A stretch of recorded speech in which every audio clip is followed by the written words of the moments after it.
Oh, welcome to another episode of the Fergus Spotlight Podcast. I'm your host, Jacob Bittner, joined this week by Dan Rauchbauer. Yep. Dan Rauchbauer, who, man, you've got a cool job, dude. You got a fun job. I mean, you work hard to get yourself to the point where you are in this situation where you're running around the countryside hosting trivia and karaoke and DJing and all that stuff. So welcome to the show, Dan. Yeah, thanks for having me. It's cool to be here. Before we get into it, I told you when I got here, I said the last time I was in this building, I've got a funny story for you.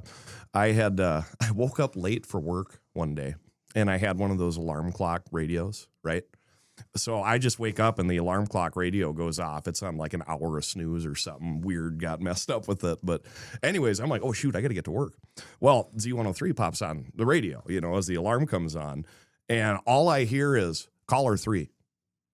I go, what? I'm already late. So I grabbed my phone and I called in. And he's like, yep, we've got caller 3. And I'm like, oh, cool. And I was like, what did I win? And he's like, you don't even know what you won? And I said, no. And he said, you won tickets to Blue Oyster Cult. And I went, what? And I was just enthralled. So I had to come in here. I was already late. Called my boss and go, I slept in, but I also won tickets. So I've got to go get them and come back. Nice. That was a while ago. Oh, that was years ago. Yeah. That was 4 years ago, maybe. Well, welcome back into the radio station here, man. I'm excited to hear the story of Dan Rauchbauer. I'm sure it's going to be an interesting one. It'll be a good one. Anyone who is a full-time karaoke trivia DJ must have an interesting upbringing and some interesting things. I wore a lot of hats over the years. I've been in many different trades. Before we get too far into the conversation here, we do have some sponsors to thank.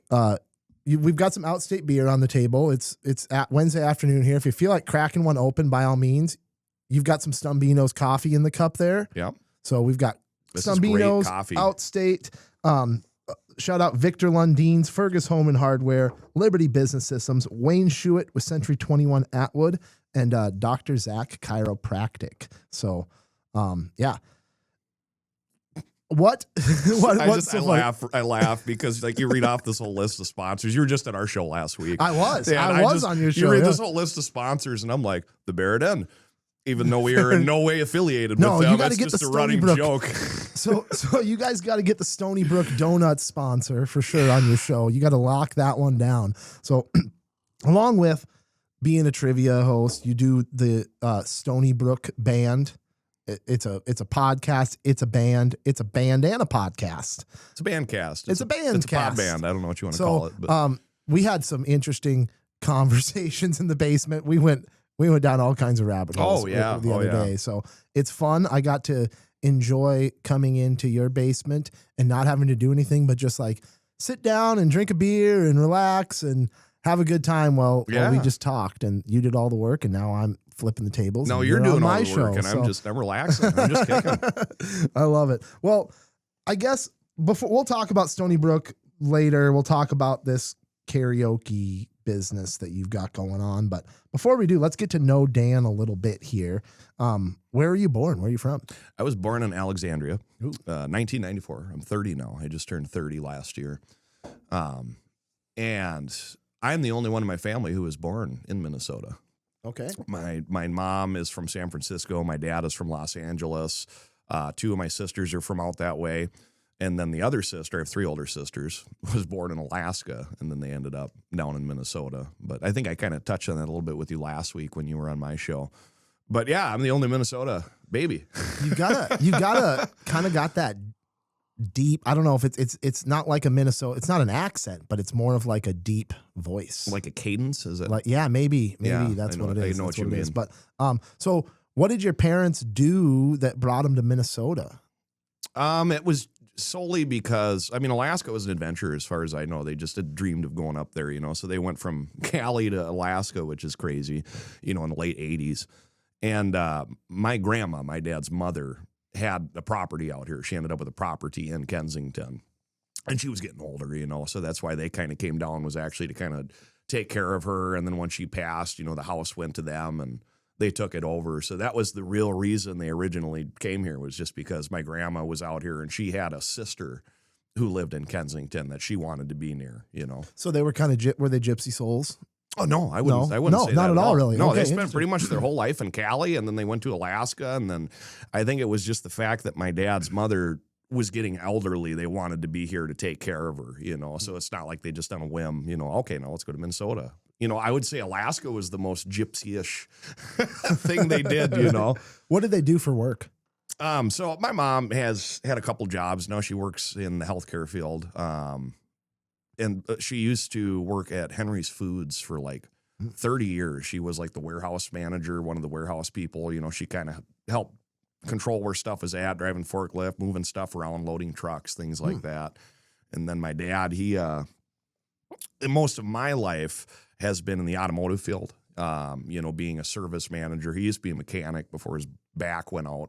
Early 2000s, then he switched to being like a service manager and stuff like that. So it makes total sense that they would raise a son who becomes a trivia host then, right? I ask about that because I'm curious. Usually there's some type of influence in your childhood or influence in your growing up that is reflective of the career you end up in. Yeah, no, polar opposite. It's funny. I was in the automotive field. I followed in my dad's steps for a while, and even beyond that, got into the auto body field as well. He did mechanical, and then I did that and got into auto body. So I followed in his footsteps up until last December is when I finally took the leap and got out of being in a full-time job, and that field is what I was in last, managing a shop. Okay. And I went from that to doing full-time DJ trivia, stuff like that. So what a change in routine.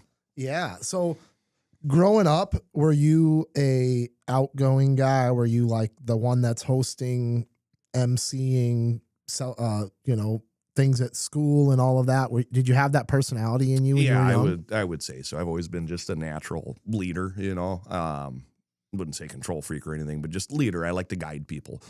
But in high school, the funny story about how I got into all this in the first place was I got talked into going to choir for a free Powerade. That's where it all started. That's where I got my foot in the door with this field. And this wasn't until like 8th grade. My buddy said, come down to choir. And he said he'd give us both a Powerade. Well, then I kept going back and he never gave me the Powerade. And I just ended up going still. And then it was that same year, this was 8th grade. He gave me a solo at one of the concerts. I'd never even done a concert, been on stage in front of people at all. So this is my first time, not only like, other than being a kid, those concerts when you're elementary school, but having a solo on a stage in front of people. I was like, whoa. So I just remember being completely nervous for it and just terrified, having to go in front of all these people. And I got out and I started singing, and it wasn't more than a verse in, and all of a sudden the audience was just through the ceiling, just roaring. I mean, they loved it, the crowd was going crazy, and I was like, that's fun. I said, I like that. And after that one time, I was never nervous again at all. Wow. I just love being on stage. So then after that, I also got roped into being in a play. I was just staying after school waiting for the bus, and I was sitting in the back of the auditorium, and all of a sudden the director goes, you're going to try out. Chris Ray, who was just on my show, he goes, come down and try out. And I said, no, I'm just sitting here. I'm waiting for the late bus. He said, oh, come and read something. And he basically came and forced a script into my hand. I said, all right. And then I went and read it. Next thing you know, I got the narrator part. I'd never been in a play, and he gave me like the lead role in the play, Sleepy Hollow. I'm on stage every other scene with huge monologues. It just throws me in. Nice. So you got your little taste of theater. I did a little bit of theater in high school as well. Probably one of the most memorable, like, fun activities I was a part of in high school. Just getting to know people, tapping into that make-believe part of life that just kind of is, I don't know, it's fun. Doing plays is fun. I highly encourage you to get your kids involved in plays and do those sort of things for sure. I would say everybody at some point should at least be in one. Whether they just like are a tree or or they just sweep the street in the background or something. Even if they don't have a main role, just to do it, just the experience is very, very fun. Yeah. So you then, did you say your parents were in, where'd you move to, or where'd you grow up? I spent my whole life in Kensington. Moved there literally K-town. The year, like, I think I was created in Alaska, born in Alexandria. So my mom and them came down here while she was pregnant with me. West Central? You went to West Central area high school, graduated in Barrett. What year? Oh, 2013. 2013. Okay. Yep. So what was the path then that you took right after high school? Marines. Marines. Yeah. Okay, talk to me about that. Talk to me about that. I know, it's just so crazy when you think about where I'm at and how I got here and just the different paths. Oh, it's wild. My dad was in the Navy, and I actually had thought about going into the Navy as well. I mean, I always, from him telling me stories growing up about being in the service and how many advantages there are to it, that and friends who were going in, I decided, I'm going to go for it. And then it was within I don't know, a couple months of me finishing high school, last minute, I was like, why do the Navy? I'm going to do the Marines, So I did. I ended up signing up for it. And it's funny, I did no research at all on it. I hadn't looked up what boot camp was going to be. I didn't look up, day to day. I just heard stories from my dad in the Navy when he was in the fleet. And then when I arrived at Marine Corps boot camp, was I in for an awakening? That was an experience. I would say by the end of it, it's made me a better person. I'm glad I did it at that point in my life. I was just a teenager coming out of high school and I was living on my own. I was trying to find my way. And it really gave me a lot of discipline and foundation in my life, and it's still to this day, there's things that I carry with me from being in, a lot of things I learned and awesome experience. So I did the Marines and then I got out of that and I started selling shoes. A shoe salesman. Yeah, the story is wild. Okay. What kind of shoes? What kind of shoes are we talking about here? So after the Marines, I completely got out and I was just looking for a job, and at this point, I was living on my own. Did you do 8 years in the Marines, 4 years? I did 2. I got out early. Okay. Because my MOS closed. I was MOS? a field. MOS? That's your job. Okay. So I was a field wireman. So I was a landline guy. Well, about the time I got done with training and I was in so long, they had phased out altogether landline systems and everything had gone to satellite. So everything I learned was irrelevant. I had to basically either go back to school, but I took an early out because we had so many people within our fleet. We had an abundance. So they said, we'll give you an option for an early out. And at that point, I'd done 2 years. And I said, I've had my experience, And it was just reserves. It would have been active. I would have had a whole different life. I would have been gone and stationed wherever. And that's crazy to think. But back on topic, I get back and looking for a job. And randomly go, I can sell shoes. I see a trade home shoes ad on Craigslist back when you would go to look at jobs on Craigslist. People don't do that anymore, I feel like. And I ended up working in Alec for 8 months, and then they promoted me all the way down to Yankton, South Dakota. And then I managed my own store, and I did that for about 2 years. A trade home shoes. Yes. Managing shoes stores. Yeah, and we sold everything. I mean, sandals. I had to know about Italian fashion boots, Interesting. Tennis shoes. How long did you work with Trade Home? I was there probably about 2.5 years, I want to say, to 3 years, somewhere in there. 8 months to a year in Alec, and then the other 2 was down in Yankton. Okay, and then you moved back up to Fergus after that, or you had some other? Yeah, it was down there. I lived in Yankton about 3 years, and then that's when I moved back, and I've been where I've been at since 2017. In Stony Brook Township. Yep, since 2017. Stony Brook Township. The root of the Stony Brook band, Stony Brook Bandcast. That's what we're named after here. Correct. If you haven't been out there, it's out just outside of I'm blanking on the town there. Wendell. Just about outside 15 of Wendell. south of town. And it's really fun out there. If you ever get a chance to be in Dan's basement, it's a fun time. It's a good time now. It sounds so charming when you put it like that. I know. So after you moved back to Fergus, is that when you kind of started your career as a mechanic? No, it doesn't end there. So I get back, and then I become a butcher.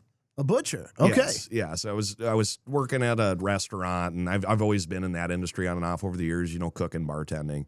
And then as a second job, I picked up a job as a butcher and started out working with this guy who we're good friends with. I still keep in touch with him.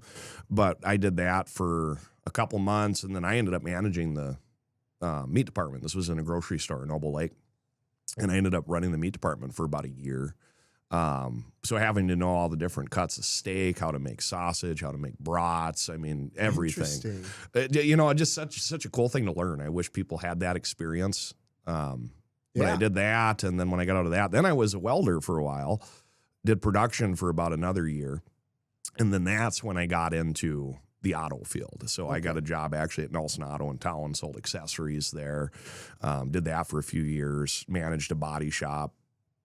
So you've always done a bunch of like management work. Like basically since the time you got out of the Marines, you've done a bunch of management. Since I got out of the Marines, I've had a lot of management experience. Yeah, I ran a meat department, ran a shoe store, ran a shop, ran a couple shops. So So where does the passion for DJing, obviously you shared a little bit about that when you were a kid, but like where does that passion start to stir up in you in your adult life then? Yeah, that's a great question. It started when I was in high school. I always had the side dream, we all, when we're kids, what do we know? But I wanted to be famous. So one route I was going to take if I didn't go in the Marines, because Marines is very extreme, like I didn't really have anything around here. I wanted to get up out of the area and do something. Well, I almost went to like California or New York and started pursuing like an acting career or music career. So since high school, I've had that spark and it's been with me over the years. I mean, I've always through everything been playing music, writing songs. I have such a creative mind, I don't like to sit still. I wouldn't say ADHD, but just as far as like creating content and doing things, I've always had that drive to want to make something. Yeah.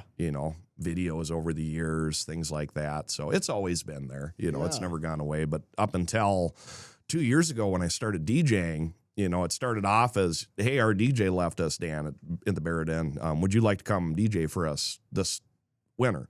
I said, well, I don't really DJ. I've filled in a couple times, but sure, and started there. And then all of a sudden another bar called me and they said, would you like to too? Well, then next thing, my weekends were full every Friday and Saturday. And then all of a sudden I was turning down gigs, and then I took that leap and left my day job. And then I started booking up my weekdays. That's what that Nelson. My last job was at the Body Shop. Okay. Out in Wapaton on burgers. Okay. Yep.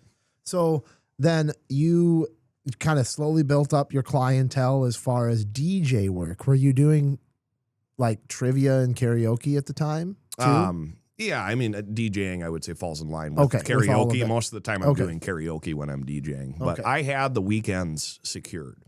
Trivia, it's funny because I finally took the leap, from quitting my job. And I said, all right, I had my weekend secured. I got to the point where I said, I'm making enough money now where I could just live off my weekends and look for weekday work, So that's what I did. I ended up just taking that leap and going, okay, now I need to get out and hustle and sell myself on a weeknight. How can I make extra money on a weeknight?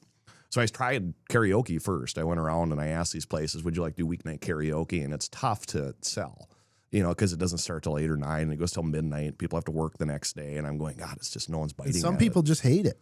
Yeah. And some people just love it. It could be busy. Or hate karaoke. Right. Yeah. It could be busy. It could be slow, and around here it's tougher because people go to bed earlier on a weeknight, but So that's how it kind of came to be. Trivia arose as like I got to do something during the week. I kind of need to meet the needs of these venues that are going to hire me during the week. Right. Trivia is the perfect midweek activity. It was right around Christmas time, and I was trying to book gigs. I was coming up empty during the week, I was still working every weekend. And then all of a sudden, one of my buddies just asked me, they're like, it just is for fun, as a weekend plan. They're like, hey, they're doing trivia over at Copper Trail in Alexandria. Do you want to go? I said, well, yeah, sure. That sounds like fun, So then I went to it and I'm sitting there and I'm watching this trivia and I'm like, this is it. I said, this is what I should be doing. I said, this would sell. I said, people want this. Yeah. So then I went to a couple more trivias and watched more people and how they do it and kind of took a little bit from everything and then added my own twist to it and made it, what it is for me now, its own original thing. So then last winter, you started picking up some trivia gigs this past winter? Yeah, I would basically, my weeks would consist of, I wasn't going to stop until I booked my gigs. I made a goal and I said, okay, I'm going to book Tuesday, Wednesday, Thursday. That's my next goal. So I would basically once a week, I would hit the road. I'd wake up early in the morning and I would go hit 8 bars. I'd basically pull a map up and I'd go, okay, I'm going to go to Fergus and I'm going to go to this place, this place, this place. And a lot of times I'd go in and the owner would be there. They wouldn't. I'd hand a card off. Sometimes it would get to them, but then I'd do a follow-up. I had this very organized list of trying to get gigs. I had potential leads, I had strong leads, and then I had not interested. Yeah. So I was basically going down this list, crossing things off, branching out. And then I, finally ended up locking in with the places I did and they were interested in it. Nice. And now you got a pretty set schedule. It's set. Yeah, I'm booked Tuesday through Saturday for the rest of the year. And then every other Sunday. So you have Mondays off, Sundays and Mondays off, every other Sunday. Yep. And Mondays off. I've had all Sundays and Mondays off, but now it's going to be every other Sunday and then every Monday. So. Wow. So I as well, we talked about this the other day, I as well host trivia.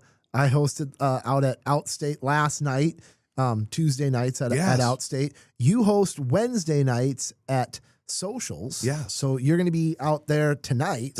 Yeah. That'll be, I have not been in attendance for one of your trivia nights yet. So what makes your trivia nights maybe a little bit different than some other ones? I would, and this relates to when I do karaoke too, but I guess the biggest thing, I talk a lot more, I'm not a very dry person when I host something, so like trivia, karaoke, like I'm really witty. I say things really quick and I'm very interactive with the crowd. I walk around and I talk to people. It feels more like a game show in a way, I would say, when I host it. I make these slideshows and like, for example, there might be a picture round where I say, okay, tell me what movie that is just by looking at that picture. I'm very focused on my slideshows. So I'll throw up a picture from a movie and then people be looking at it, or, I'll throw up like 20 different logos and I'll say, tell me all the logos. What brands are these? Right.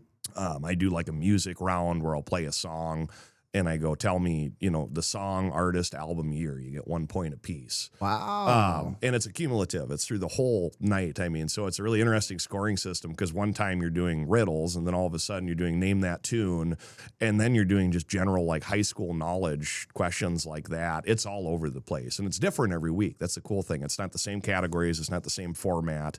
I've kind of built my own structure to it that I like. I've tried different things that I like, and then other things I kind of trash them if I don't like them. Yeah. A lot of trial and error. I'm just trying to polish it up and make it as good as I can. Yeah, absolutely. See what people like. And along with Union on Wednesdays, where else are you doing trivia? Socials. Or socials. I said Union. Sorry. Yeah, no, you're good. You're good. Socials on Wednesdays. So this week, for example, yesterday I was out at Antelope Creek in Morton, North Dakota. That's just west of Wahpeton, about 15 minutes, right on the other side of the interstate. I do that every Tuesday. Every Wednesday I'm at Socials in town here. Thursdays I go back and forth. I'm either in Wendell or I'm in Campbell, which is also, 10, 15 minutes down the road from me. So I go between those two on Thursdays. Every Friday, I'm up at the Salty Pickle, south of Perham. Trivia Friday Trivia and karaoke. Yeah. I was originally doing karaoke there, and then it's funny, I was just sitting at the bar next to the owner one time, and I was just talking to her. She said, how you doing? And I said, oh, good. I said, I started booking some trivia stuff and this and that. And she goes, God, that'd be fun to do that here. And I'm like, well, yeah, I'm already booked, Tuesday, Wednesday, Thursday, and here Fridays. But she goes, how about Mondays? And I thought on it, and I said, why don't we do both on Friday? She goes, what do you mean? I said, we'll start and do trivia 6 to 8, right? People get off work, be out there in time, eat dinner, and then we'll get exposure because people already are here eating dinner, so they'll see it and then come back. And then we'll do karaoke right after 8 to midnight. So that's my Fridays up there. And it's been very, very successful. It's worked. It's Love exactly like pickle. I said. I had 12 teams playing trivia last Friday. And there was 4 to 5 people on each team. Okay. That's crazy. Yeah. That's a lot. It's a good turnout. Outstate consistently pulls probably 12 to... In the summer months, probably there's closer to 20 teams. Wow. Yeah. Really? It sometimes gets... I'm waiting for the weather to turn. Once the weather turns and the doors open up and you stack all those teams outside, you get a lot. What a beautiful venue that is. Yeah, beautiful place. I love it. It's a beautiful place. So your weekends then? Saturdays? Saturdays I rotate. You rotate. So, yeah, basically last weekend I was in Lowry, Minnesota. This weekend I'm in Alberta, Minnesota. First Saturdays of the month I'm in Barrett. Kind of go between the three, and then I've got 5 weddings this year too. I got into the wedding scene also. Okay, so you just do wedding DJ like normal. Yeah, and a couple of them too. I'm doing a wedding. Karaoke at the wedding. Some people do want that. I've done a karaoke wedding, but I do photography too. Okay. Well, it's funny. It's like I'm already there. I'm not doing anything, so I offer to them. Even if they have a photographer, if they want to do cheap photography, but they want it to look good, I say I can do it for a couple $100 more. But if they, want really professional edited stuff like that, I'll say get someone else. But like during the dance, I'm taking pictures and I've got my GoPros up and I'm taking videos. So it's just a little extra that I offer to the couple, to go, here's additional photos and videos. Nice. Because I've got all that stuff, as you saw from when I did the podcast and the editing. And so you've built, you're a musician too? You play music? I do. Yep. I've written quite a bit. Okay. Yeah. Do you play in just the Stony Brook band? Is there another band you're involved in? Yeah, Stony Brook band, which is, only a year or two old. I play with Alex's band now, and that's been getting to be more and more Lucky Penny. Okay. And on top of that, solo stuff over the years. And what do you play? So I play bass with these guys. And over the years, I've actually recorded like an album. I did all the instruments myself. Okay. So I played the guitar, I played the bass, I did the drums, I did the vocals, I harmonized with myself. Yep. I weirdly in high school, and that's one thing that accelerated this path, was the music.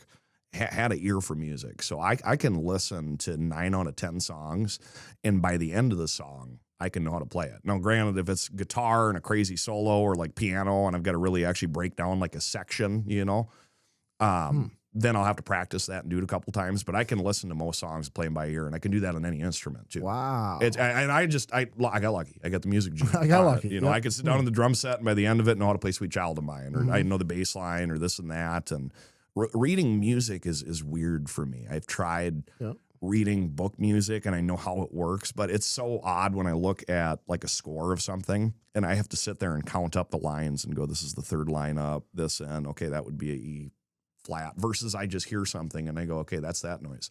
That's that noise. It's so much quicker for me. It's just the way my brain's wired. I guess. Good for you. Good for you. So do you have gigs then that you have to balance throughout the summer with your work schedule? I wouldn't really say it interferes too much because all the stuff I've booked this summer, I've been doing Sundays. I've got one Saturday booked, which is going to be fun. That's with Alex's band up at Battle Lake out in the Oasis. And the rest of the stuff I just picked up is also with like Alex and Nate, and it's Sunday gigs, know. Cool. So I was already open Sundays. I'm just picking up a couple here and there extra. And it's nice because like I do trivia all week, and then I get to switch it up come Friday, and then I do karaoke, and then Sundays, it hardly feels like work, my schedule, because by the time I get bored of trivia on Thursday, then I'm doing karaoke for 2 days. And then now all of a sudden I'm playing in a band on the day after. It's a fun week. That's awesome. It's cool. It sounds like a fun life, man. It does. So talk a little bit about the town, because you put together one trivia night per week, and then you bring that to every town. So if you need to, if they want fresh questions, if they don't want anything that was given to another bar, you can do that. But you do like a Fergus Falls competes against these others, so you kind of compete against the town. The towns compete against each other. I just started doing this 3 weeks ago, and I've loved it. It's really cool. But basically, the way I do it is, I'll make a really, really good trivia, and I'll use that all week. Now, granted, like you said, if I have a team who wants to go to 2 venues, which I do have some teams that do, they'll usually give me a heads up. Hey, by the way, Thursday we're going to be in the area. We're coming, so I'll use a different trivia. But ideally, most people just want to go to trivia once a week. Especially, people from Fergus aren't going to drive all the way out to Morton to go to trivia on a Tuesday when they could go on a Wednesday. Right. So, I'll typically make up one trivia, and I'll do the same questions all week at all the bars. Then next week, as I'm setting up, and now I just even got fancier with it this week, I make a slideshow that plays on the TVs while I'm getting stuff set up or before trivia, and it'll show last week's leaderboard, and it's between all the bars. So even if you win, even if like you win at socials, you might not beat the other teams for the week. So then next week you'll be here and you'll be looking and you'll go, oh wow, we're on the leaderboard. We made number 7 or we made number 15. It's just a fun little thing, So it's like individual teams all competing against each other. Individual teams all against each other, and then also I've got the bar credited in the parentheses, so they know which bar they're from. Okay. So in a sense, you want to see your bar at the top of the leaderboard. You want to see your teams up there, but you also want to see your team up there, So it's cool. It's an interesting dynamic. That's super cool. What do you know about the history of trivia? Do you know much about the origins of trivia nights? I'm going to be honest. I do not. I have no idea how far back it goes. I know nothing about it other than people love it. Well, then we can teach you something. I was surprised. And I'm sure there's earlier origins, but I was surprised at the origins of trivia nights in bars, according to my assistant. UK in the mid 1970s, Burns and Porter. So we're 1970s. That's a pretty young phenomenon. That's newer than I thought it would be. It's a lot newer. That's way so newer. you have these pub quizzes popping up in the UK. And then obviously, let me see here. I did know that much, that it did come out of the UK, actually, that you say that, because like pub trivia, stuff like that. Like, yes, I do know. I think the UK originated trivia. Yeah. So, this Burns and Porter was a company they created and supplied quizzes to pubs to boost attendance on quieter nights. It was designed as a way to, it's still now one of Outstate's most busy nights of the week, Tuesday nights. And if you take trivia out of it, who knows what that night looks like? It's probably pretty dismal. Like I know, it's funny when you get done with a trivia night, a lot of teams, you'll see, right when the trivia is over, they get up and they leave, so a lot of them do come just for the trivia. Yeah. Yeah, absolutely. I know there's people that religiously show up on Tuesday nights at Outstate that just wouldn't be there otherwise. The spread into the US really happened in the late 80s, early 90s.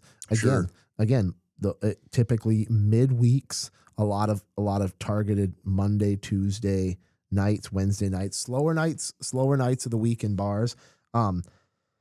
Modern popularity of trivia is really starting to kind of change. Pop culture has always been a part of trivia, but now you're getting more trends. You'll see like a Harry Potter trivia night or Taylor Swift trivia or something like that. How do you work pop culture into what you do in your prep and stuff? Like, what does that look like? Do you have to stay on top of the news all the time? Are you on TikTok trying to find stuff out, or what? How do you incorporate that? So the way I do my trivia is when I make them up, I kind of try to cover a variety of topics to make it fair to everybody. So like, for example, let's say I'm going to make a trivia right now and I sit down on the computer. I would do a round on like farming, cars, fishing, something like that for that niche of person, those guys. I would probably have a round. I've done that where it's like, it's just research. I did a round a month or two ago where I showed a picture and it was life hacks. I did life hacks and I said, tell me if this is a real hack or if it's a fake hack, so just from researching, and then I would maybe go into like a music round and then like a really smart general knowledge. So I kind of try to cover all the bases in one night. I feel it's not as exciting to people if you go to a trivia night and the whole thing's like Harry Potter, let's say, right? I like having a round. I like having a round of that, because you get a couple people excited. But also, like when I did a Harry Potter night, this is just an example.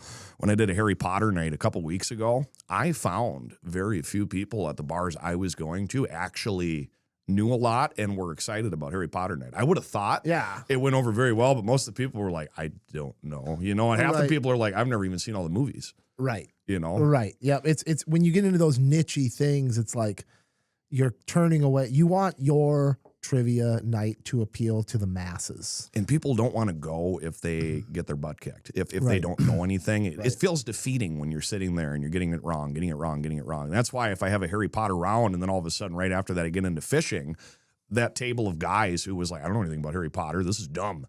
Then we get to fish, and then they're excited. I've got them pulled back in again, Yeah. And then they're going, okay, well, I might know this and this. And, yeah, it's nice. You kind of like game shows, they do the same thing. They cover a lot of different bases. The word trivia, the word trivia is derived from Latin trivium. Trivium is the lower three liberal arts, grammar, rhetoric, and logic.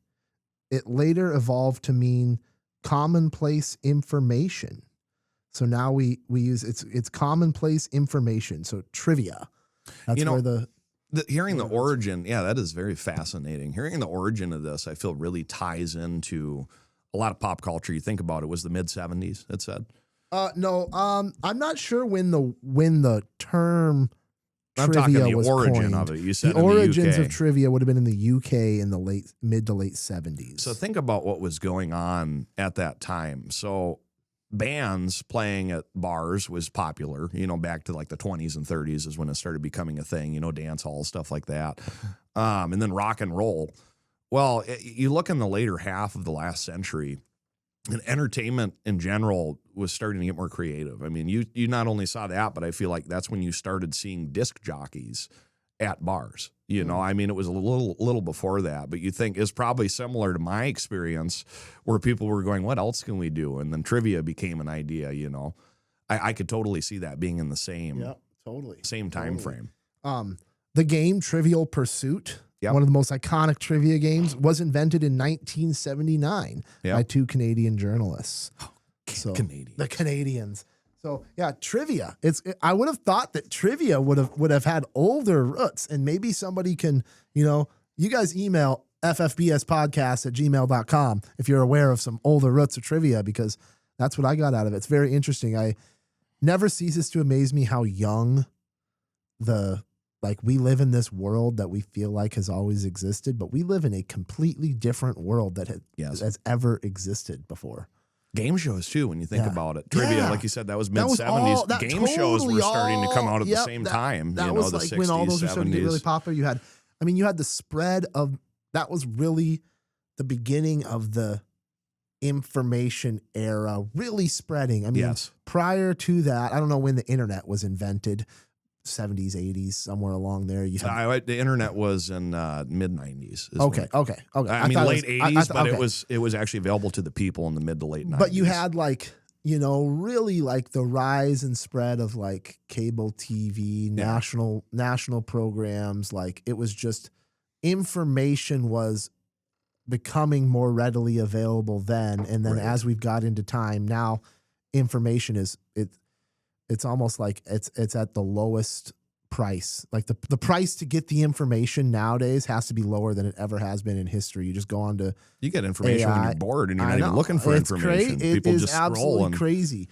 And so I think that too has something to do with it. The more knowledge we cram into our brain, the more we want to do something with it, I guess. I don't know. Yeah. How about the karaoke side of it? Do you know anything about the origins of karaoke?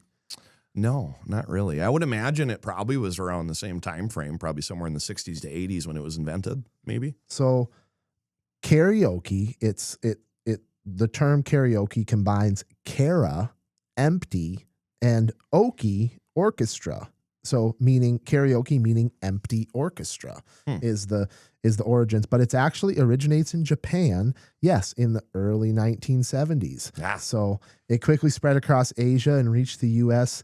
in the 80s, where it became a popular form of entertainment in bars and private parties. So they were kind of born in that same era. You see those interesting. You see those old karaoke cassette tapes. I still see them every now and then. And that's where it began. That's where the karaoke began, is people popping in the cassette tape with the audio and having the words and stuff like that. Yeah. Do you have a preference? Do you like hosting one or the other more?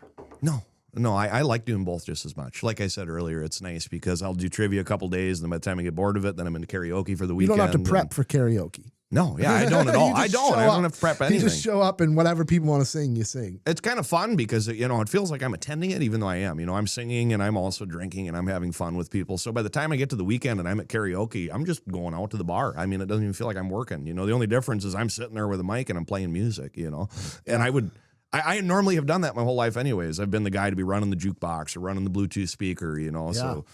And then, busting the guitar out and playing a song. So I'm just doing it at a bar and getting paid and all. That's cool. I love it. Do you have some singers that have you ever you must have just been blown away by some performances in these small towns. You're just like, where did this person come from? Yeah, absolutely. It's funny. The ones that impress me the most are the people who aren't normally a singer. Like, they're the people who don't normally get out and go perform or do things like that. I get a lot of great voices. I've got people who are artists and they play guitar and they record songs, but the ones that blow my mind the most are the people who don't know they're a good singer. They get up and they absolutely kill something and they've got perfect pitch, and I'll try to tell them, like, that was phenomenal. And they go, oh yeah, sure, thank you, but it's the people who don't realize they have talent that really blow me away. Yeah. And then there's obviously the aspect of karaoke where the people who don't have talent also want to sing. And I think this What is... are you talking about? All my singers are good.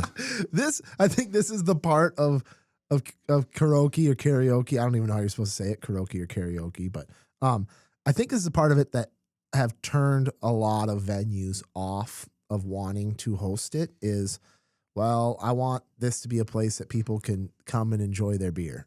One of the funniest things I was told by a venue, I'm not going to say which one, but when I first got into doing the karaoke, we had this guy who would always sing, and he had good pitch, but he just kind of had a whininess to his voice. I don't know what it was, but something about it, just you listen to it, no matter how I mix it, I could turn the mids down, try and manipulate it, but just there was no fixing it. Yeah, it had a certain sound to it. So, I'm fair to everybody. Everybody gets a chance to sing. I let them come up. So it was probably a month or two in doing it. And the owner comes up to me one time and she's like, hey, maybe you should just turn his mic down just a little bit. She said, don't turn it off. I mean, don't, but just my thought, maybe just turn it down a little bit so you can still hear him, but it's not as overwhelming, because normally I'm just thinking to mix it. Okay, vocals a little bit louder, this and that. What great advice! What a win-win! Or even, I'm sorry, but it is. You just like turn or his not even mic that, down a little bit, or not even just their mic, but just the overall volume. It's funny how much control I have with that volume lever in the bar because I can pull people in, I pull it up, or I crank up the bass line and get people on the dance floor. I turn the bass down. Someone gets up there that people aren't really excited about. You can just tell. They'll go out to smoke or they'll turn around and go get shots. They're not enthralled in it, but you turn it down just a little bit. And we went from being big spotlight the show to, okay, now we're going to pull it back a little bit. And, he's still here, he's still singing, but it's just not as in your face. So that's the way I combat that, Yeah. What about like knowing how to mix? That's the biggest thing. Yeah, for sure. And don't they have like I don't know if you use Carafun or whatever. I do. Yep. Don't they have, can't you put voice back trackings? Can't you adjust the amount of voice back tracking and natural vocals? Yes, you can. Yeah, there's two settings. There's two settings in Carafun. You can either control the harmonies. Sometimes there's three. You can control the harmonies, right? Just harmonies. You've got the main vocal track. And then the nice thing on like a duet track, you've got the male and the female. So like if someone wants to do a duet, they can do it, and I can turn on the female vocal or vice versa. I didn't know that. Now the other thing that I have that's different is I have auto-tune, which I've never. It's funny.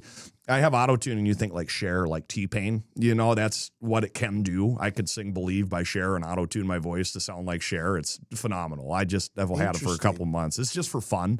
Every now and then I'll break out an auto-tune song, like I did. Sweet Caroline. Everyone knows that song. I do this bit where I do a sing-along. So I get a wireless mic and I put on Sweet Caroline. It'll pop up on the screen and be like, Sweet Caroline by the bar. So I'll explain it and I'll grab my microphone and I'll go, all right, we're going to do Sweet Caroline now. I'm going to start us off, but I'm going to walk around with a wireless mic. When I come up to you and I put my hand on your shoulder, get ready to jump in and sing. And that's the nice thing. I've got it on all the TVs. So then you mix that with the auto-tune, which is just kind of hilarious. And you walk around and have people jump in and sing, and it's phenomenal. It's so funny.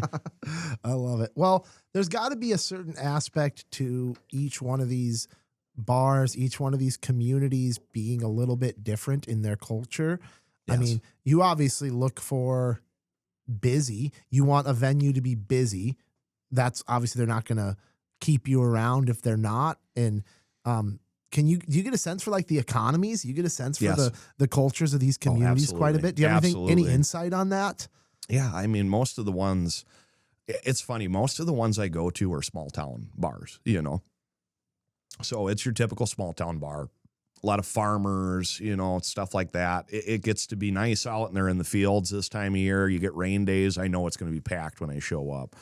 And in that same aspect, a lot of the people have similar interests and like to hear the same questions at trivia, like the same music. I guess there's different stereotypes at every bar. Here's a good way to put it. Here's the best way to describe it to you. It's like I've got a customer who comes into a bar. Let's just call him a Carl, right? And he's a regular. He comes in every Wednesday. He's got his spot. He drinks the same beer. He likes the same music. There is a Carl at every bar. That's the best way I can describe it. I mean, I would say, yes, you get different bars, but there's a lot of the same. There's a Wayne Hurley at every bar. No, that's not true. We know there's only one Wayne Hurley, but there's somebody with a different name at a different bar. Very similar to that person, yes. And I'll take that on a bigger scale, all around the world, all across the U.S. I mean, think about how many bars there really is in the United States. There's a lot of them. There's a lot of those circles going on. And as you get to different areas those personality traits kind of tend to change, South Dakota may be similar to us, but as you get further into like Colorado and down to California, it really starts to change the personalities and the mentalities. Would you say that there's more intoxicated communities than others? Would you get a sense of like which community around the area maybe is a little bit more intoxicated? I don't even like to tie it to a community because it all comes down to people. That's like, I've never liked when people use the mentality of, let's just say this, like, oh, Fergus Falls sucks. Well, no, Fergus doesn't suck. You've just had bad experiences and you've known the wrong people. It's not the town. It's not the town. I mean, it's really all on a person's experience, who they meet and how that goes, those interactions. Having that been said, there's a lot of drunk people in Barrett. Yes. Oh, yes. Yep. And there can be in Fergus. It's, town's different. It's just like when I did the body shop and I dealt with insurance companies. I told customers all the time, there's no such thing as a bad insurance company. There is such thing as a bad adjuster on a claim, and that really alters your experience, so. Interesting. That's an interesting thought. Yeah. Yeah.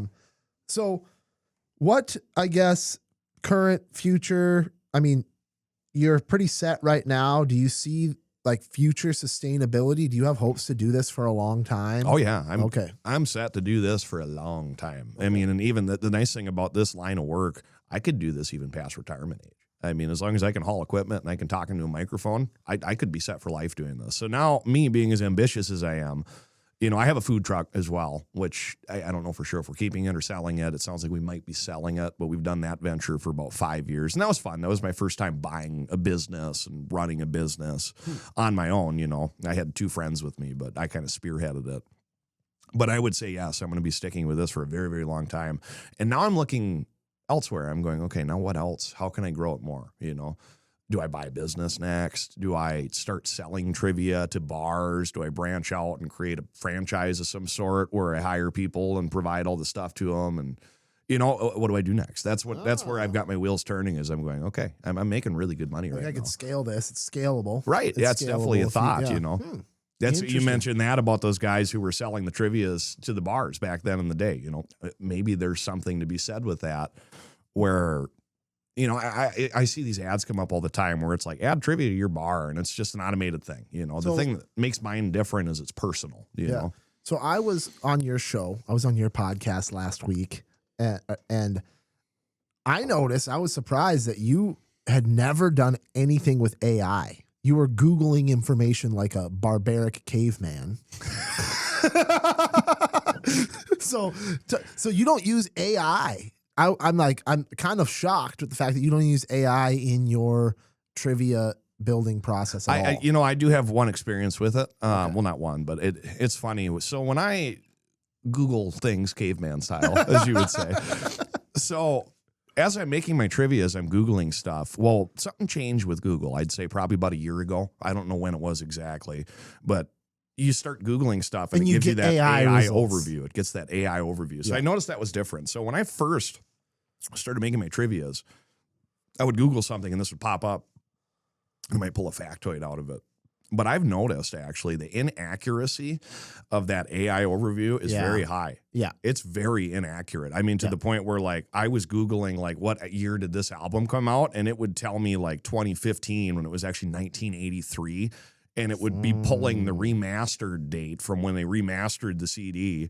So I had a lot of infactual information. So even when that AI... It's been confused on some things with me as well. I feel like it's too fresh. I take it all with a grain of salt. Like when I prepare something like this, like an outline or something like this, I try to take it all with a grain of salt. And I always, if there's a guest I have on that's educated on a topic, I give, hey, I don't know if this is right or not. There could be ChatGPT is a... And I think that this is what me and my friends kind of determine, like the AI at its core is a language generation model, or generates text. It's a text generation model. So its job is to generate text and fill in text. Now there's AIs that have more factual information in them, but like early AI, its job was to just generate text based off of the database it had. And I think that's where, if it doesn't have the information that you're looking for, or it doesn't necessarily know, it'll fill in a response. Yep. It'll project a response, and it might be close. It might be like really close to the information based off of some things. But I don't know. It's interesting. I've definitely noticed some inaccuracies. So you notice that right away, and you're like, yeah, I can't use this. I don't want to use this. Yes. You remember when you were in school and you wrote a paper and you had to use citations, right? Yep. You had to go through and you had to list all the websites and like, you'd be going to like 8 different websites or reading books, and things like that just to write a paper. Yeah. That's what it feels like when I do a trivia. I don't want to just go to one place and see it. Like if I'm going to do a trivia question and go, okay, what years was the U.S. involved in World War II, which is 1941 to 1945. Well, I'm going to actually make sure I thoroughly read a couple of articles, maybe get into a book and just, I want to know for sure, okay, why did we get involved? When exactly? When did we get out? Did it draw out? Because with trivia, I've got to be precise. Because if I get something that's like a year off or something like that, people will know. Believe it or not, there's people who just weirdly know that stuff. we have a rule at Outstate Trivia that the host may not always be right, but we're never wrong. That's funny. We may not always be right, but we're never wrong. That's not my motto. My motto is sometimes I am wrong. Like last night, I'll tell you a really funny quick story. Sorry to sidetrack, but I did a spelling round. So my first one of the spelling round is, this was my high school round. So you start with 7th grade. That's worth 7 points. Go to 8th grade. That's worth 8. And I cover different grades. So 7th grade was spelling. 8th grade was geography. 9th grade was English. It's kind of high school themed stuff. So my first word I do is advantages, right? Spell the word advantages. How do you think that's spelled? ADVANTEGES. Yes. Advantages. Yes, that is how you spell it. Now, me. That's pretty good. I'm terrible at spelling. Normally, I'm very thorough, but I wasn't really paying attention. Here was where AI led me astray, right? I just said advantages. I went to type it in. It auto-filled. And at the end of it, instead of ES, it was EOUS, right? So I just copied and pasted it, and I went advantages, whatever, and didn't look twice at it. You spelt it right. So I do the trivia, and I get all the answers, and I'm like, oh, wow, not even thinking about it. I said, everybody got the same answer, but everybody got it wrong. And then I put it on the screen, and it's ADVENTEGOUS. And I go to the next slide, and some lady goes, hold on a minute. She said, advantageous. That's advantageous. And all of a sudden, next thing, everybody's like, hey, yelling. And I'm like, all right, everybody, one at a time. Okay, let's settle down here. And it turned into a whole thing. It's funny, because like I tell them, you're my first bar of the week. I might get something wrong. And that's like I had one 2 weeks ago where I had like 1989 Trans Am, and I had a picture of a Firebird on the screen. And they said, that's not a Trans Am. Well, we'll get into all kinds of discrepancies. It was a couple weeks ago, we had and maybe you'll know the answer to this. It's a donut named from a city with vanilla custard filling. Oh, donut named from a city with vanilla custard. That's a weird question. That's tough. The answer was Boston cream pie. Oh. But a bunch of people put Bismarck. Yeah, sure. Because in essence, they're both right. I get that all the time.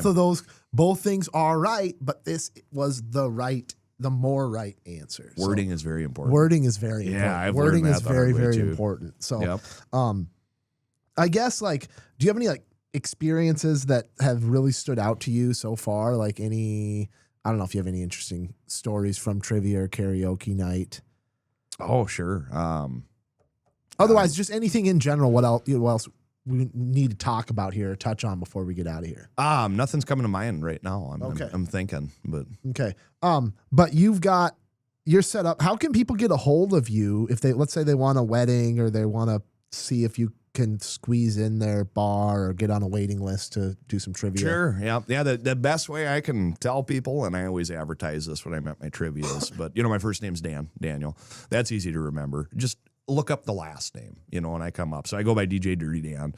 But if you really want to find Dirty me, Dan. DJ Dirty Dan. My last name, which is Raushbauer, Rauchbauer. There's not a lot of us around, so if you look up Raushbauer, you'll find me. Okay. That's about it. Or Dirty Dan, or I went by Deepad Dan for a while. Is there an email address or a phone number? No? Facebook Messenger is usually the best way people get a hold of Messenger. me. Yeah, okay. Yeah, that's the way to start, and then from there, Sounds good. I don't do like pigeon mail or anything like that. I just got birds flying in my window all the time. Yeah. Well, let's talk about Stony Brook podcast or Stony Brook Bandcast. Sure. A little bit. How did that show come to be? Yeah, it's I've done a YouTube channel. It's with Nate Fronning. Nate's been on my show right here. He's the co-host of that show. You guys do that together. Yep. I've had a YouTube channel for 15 years of making videos and stuff like that. Stony Brook? No, not Stony Brook. Different stuff. I used to make skits, and then I did gaming videos for a couple of years. I've got those vlogs I was telling you about that I did a few years back. So then I kind of got out of that. I haven't made videos in a year or two. I mean, I still record. I just haven't been posting stuff. And Nate had come to me with the idea about doing a podcast, and I'd heard about it, kicked it around, and thought about it. And like I told you earlier, I don't like to sit still. I've always got that creative knack where I like to be doing something. So that was what that turned into was, okay, maybe I'll start working on this and putting my creative efforts. You know, I used to be making videos, but now I'm working on this podcast. It's just something fun for me to do, you know, and that's the nice thing. It's not like I'm like banking on this to go anywhere, right. It's just I got the vibe that there was very low aspirations when I came into the basement, and I love that. Like, it's more for fun. I love it. You know? We had, we did, I don't know, we talked about all kinds of stuff. We talked about like JFK assassination. We talked about just whatever the conversations kind of go. With me, it's always conspiracy theories. If you leave empty space, it's always going to get filled with a conspiracy theory. But no, that's really cool. Check out Stony Brook Band. You guys do it a little bit different. I noticed that you guys don't upload your podcast through like traditional podcast RSS feeds. You guys We're still learning. You're still learning. I can help you guys out with that if you have questions. Absolutely. But you guys kind of do it like comedy album style, or like it's like like the segments of the podcast are kind of loaded in as individual. I'm glad tracks. you said that, because that's the way I described it to Nate when we were coming up with our format. It's funny, I ended up with a music license, not a podcast license for the band. You know, when I originally did it, so I said, okay, so here's what we got. So I said I can either correct it, and then I had the thought of, God, wouldn't it be cool if I made it like a comedy album, just like you said? So I have the segments, where you can go through and you can go, oh, I want to hear about Perkins. I've got a little segment about Perkins there. I like the thought of being able to skip around and hear bits, because that's basically what they are with us, is they're bits. It's almost like stand-up in a way, where you listen to a bit, we rip on it for a while and joke, and then we get into another topic, Yep. So it feels like you're getting a comedy album. I like that. No, I like that. I think makes it unique. I think that's a pretty cool way to approach it. So, I always end my show by asking people for advice. The original question that I asked everyone that was on my show for the longest time was best business advice. And being that you're a guy that has managed a lot of different businesses and has been in a lot of different industries, what do you got? Best business advice. What comes to mind? I would say don't make excuses to yourself to not do things.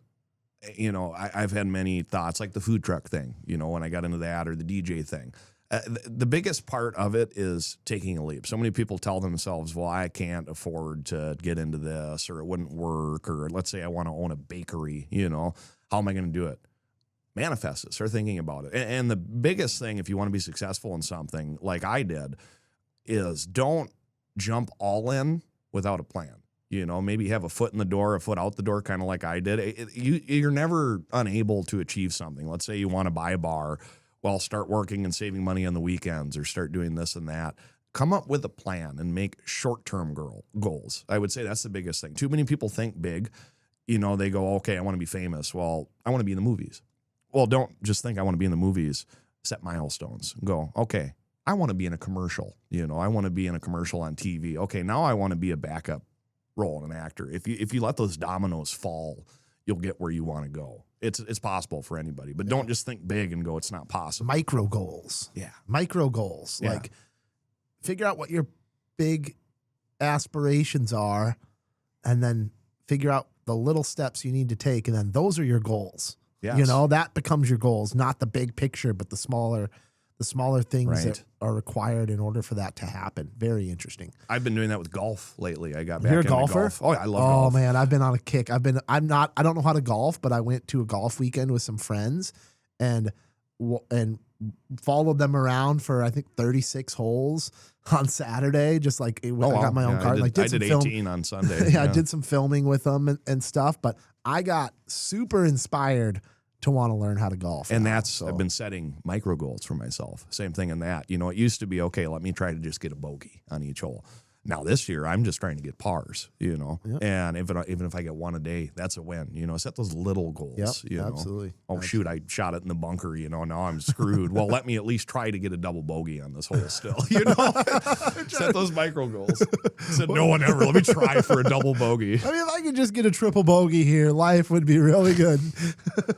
No, but oh man. Well, I guess what else, Dan? You got any other wise words on the way out here? Otherwise, thanks for coming on, man. Thanks. I really appreciate you having me, and it's been a blast. I've always just enjoyed talking and recording, and it definitely my element here. You know, it's my space, and I love your setup. You've got a great show going here. I'll need to listen to it more. I'll be excited to hear this when it comes. Yeah, go back and catch at least Nate's episode. I did one with Nate. If you haven't caught that, you'll find that interesting. I probably have done a handful of interviews with people you know. So yeah, if you want to check them out, check them out. And the listeners, be sure to check out Stony Brook Bandcast, Stony Brook Band. If you search Stony Brook Band, you'll find what you need to find. Are you guys on YouTube now? We're on YouTube. We're on Spotify. Okay. We're on Apple Music, iTunes, and Amazon Music. Okay, all over the place. Stony Brook Band. Dan Rauchbauer, trivia host, karaoke master. Thank you very much, man. Appreciate your time. Thank you. You. Wait a second. I can't send you guys out without thanking my sponsors one more time. That's here. Right. We didn't get into this Outstate beer. Did you need one on the way out? No, I'm okay too. I'm here, but Outstate Brewing, Stumbeano's Coffee, Victor Lundeen's, Fergus Home and Hardware, Liberty Business Systems, Wayne Schuett with Century 21, Atwood, and Dr. Zack Chiropractic, keeping me straight. And my sponsor, the Baradin, who and the has Baradin. not paid me a cent yet, but we're working on it. Dan is contractually obligated to mention the Baradin in every recording.